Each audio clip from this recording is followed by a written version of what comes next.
ey kiyimlariga o'ralib olgan kishi Muhammad, tunda bedor bo'lib namozga turing, faqat ozgina uxlashga vaqt qolsin, ya'ni yarmi qolsin yoki yarmidan ham biroz kamaytiring, yoxud unga biroz vaqt qo'shing, yarmidan ko'prog'ida uxlang va Qur'onni tartil bilan dona-dona qilib tilovat qiling.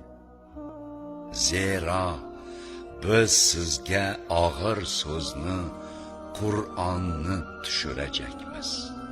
Albatta kechasi ibodat uchun bedor bo'lib turish faoliyat jihatidan og'irroqdir. Lekin so'zlash, qiroat qilish jihatidan qulayroqdir. Albatta siz uchun kunduzi payg'ambarlik ishlari bilan davomli mashg'ulot bordir. Rabbingizning nomini mudom yod eting va unga butunlay ajraling.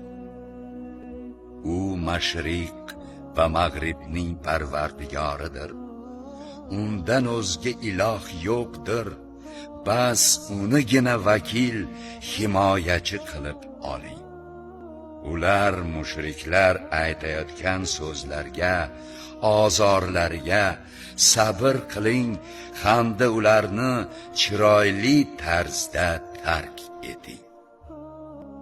Sizni inkor etuvchi o'sha farog'at ahlini menga qo'yib bering va ularga ozgina muhlat bering.